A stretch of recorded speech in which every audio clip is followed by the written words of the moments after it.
On July 31st, 2025, something unprecedented happened. For the first time ever, the FBI decoupled New Zealand from Australian oversight and opened a standalone command center in Wellington. And if you don't live in New Zealand, you should be paying very close attention. Here's what doesn't make sense. New Zealand. Population? 5 million. Smaller than Colorado. One of the lowest crime rates on Earth. So why would America's most powerful law enforcement agency upgrade this tiny nation to a primary strategic hub? Because what's happening in New Zealand right now has nothing to do with New Zealand at all.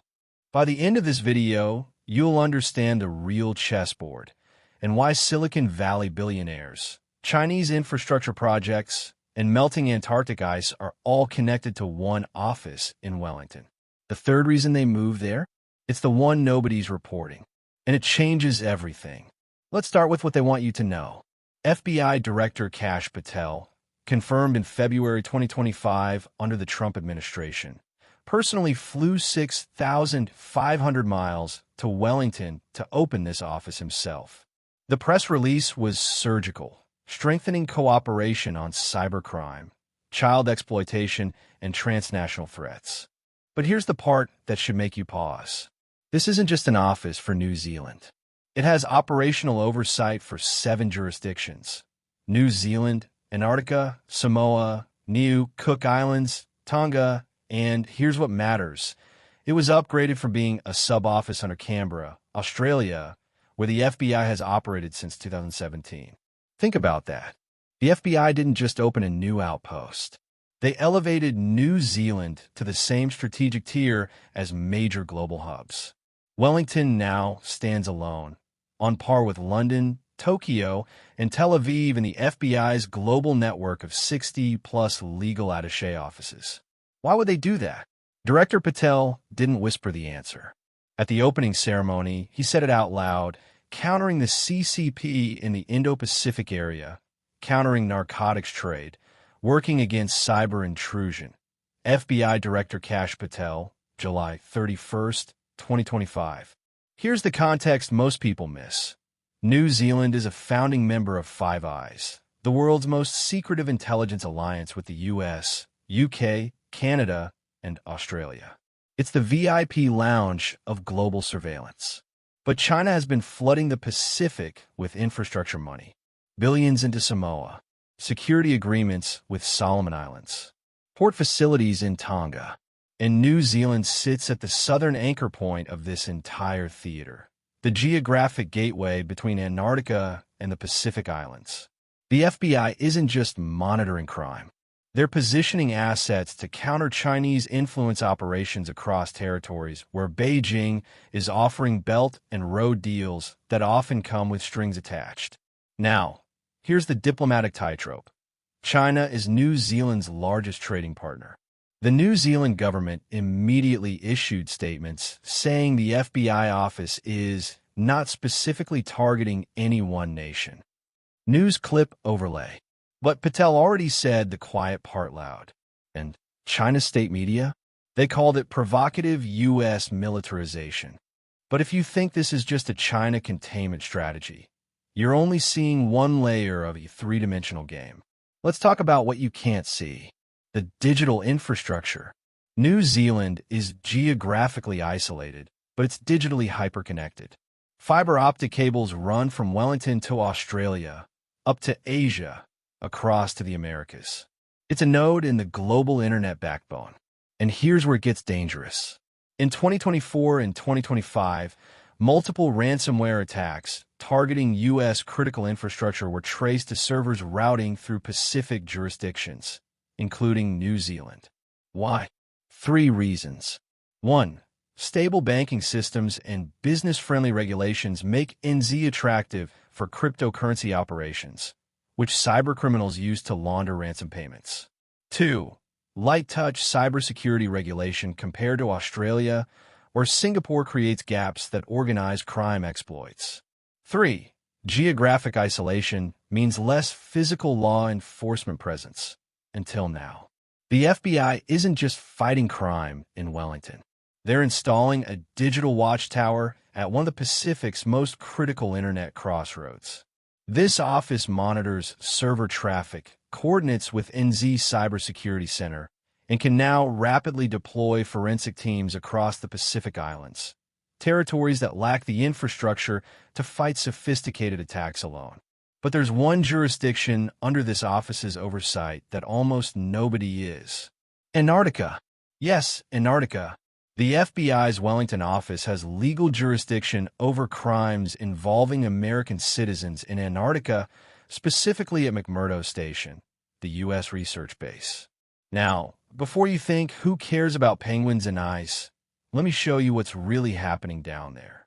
There are over 40 research stations on Antarctica operated by 29 countries. The largest presences? China operates 5 stations. Russia has multiple bases. And increasingly, research is becoming a very flexible term. Here's what we know from open-source intelligence. China stations are equipped with advanced radar and satellite tracking tech, resource mapping for mineral deposits as the ice melts, communications infrastructure that operates completely outside international internet governance, military-grade GPS testing that just happens to be in a demilitarized zone. The Antarctic Treaty of 1961 prohibits military activity, but it doesn't stop dual-use technology research. And with climate change opening new shipping routes through the Southern Ocean, Antarctica is transitioning from a frozen research park into a geopolitical pressure point. By 2030, the Northwest Passage and southern routes could reduce shipping times between Asia and South America by 40%. Whoever controls access, monitoring, and rules enforcement in these zones will have massive leverage. The FBI's Wellington office is now the only American law enforcement presence with direct oversight of Antarctic activities. When a researcher does something illegal, when corporate interests start probing treaty boundaries, when state actors test dual-use tech in the gray zones, Wellington coordinates the response. They're not just watching China in the Pacific Islands. They're watching China and everyone else at the bottom of the world. This isn't about today. This is strategic positioning for 2030, 2040, and the resource conflicts that will define the rest of the century. The FBI just became the sheriff of the ice. Now, not everyone is thrilled about this. Local activists in New Zealand called the FBI presence empire in the antipodes, foreign policing on indigenous land. China's Global Times accused the U.S. of turning allies into military pawns. New Zealand's government is walking a tightrope. Their Minister of Police publicly welcomed the office for cooperation on drug smuggling and child exploitation. But they've been very careful to say it's not about any specific country. The reason? China buys 30% of New Zealand's exports. One wrong word could trigger trade retaliation. And then there's this. When Director Patel visited, he brought gifts for New Zealand officials.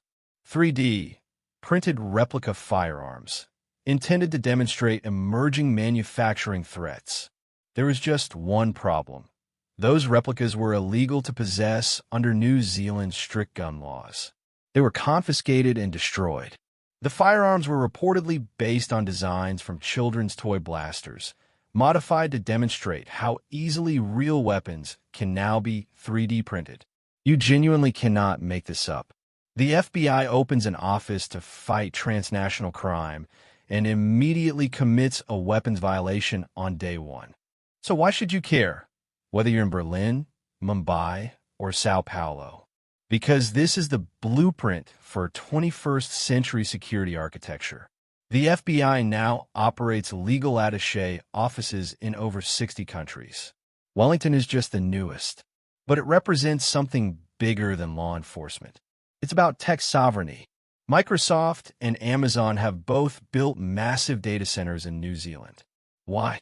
Political stability, English common law, geographic isolation from major conflict zones, your emails, your cloud backups, your company's encrypted data. There's a very real chance some of it physically sits on servers in New Zealand. The FBI isn't moving to Wellington to chase street criminals. They're there because the 21st century battlefield isn't countries anymore. It's data pathways, server farms, undersea cables, and strategic choke points that control the invisible infrastructure of global power. Drug cartels route narcotics through Pacific Island chains that lack enforcement capacity. Child exploitation networks hide servers in jurisdictions with weak cyber laws. Ransomware gangs that shut down hospitals in Texas operate from digital safe havens half a world away. The FBI is building a global deterrence network, not just to punish crime after it happens, but to have eyes and rapid response capability at every critical node before it does. Here's my prediction. Screenshot this. Within 5 years, you'll see the FBI open similar small standalone offices in Iceland, controls North Atlantic data cables, and sits between U.S.-Europe routes. Singapore, Southeast Asia's financial and data hub, nexus of China-India-Australia. Uruguay, South America's crypto gateway with stable governance. They'll frame it as counter-narcotics or cyber cooperation, but the pattern will be obvious. Come back to this video in 2030, and you'll realize this was never about New Zealand. It was about controlling the invisible infrastructure of the entire planet, one small office at a time. So what do you think? Is this necessary protection against real threats evolving faster than laws can keep up? Or is it the expansion of surveillance empires into sovereign nations that never asked for this kind of partnership? I genuinely want to know. Drop your take in the comments. I read every single one. And if you made it this far, you're clearly someone who thinks 3 moves ahead of the headlines. Hit that subscribe button, because next week, I'm investigating something even more connected to this story. Why Silicon Valley billionaires are building luxury bunkers in New Zealand South Island, and how the FBI's presence might actually be protecting them, not you. Turns out, the FBI moving to New Zealand really isn't about the scenery. It's about who's trying to hide there. See you next week.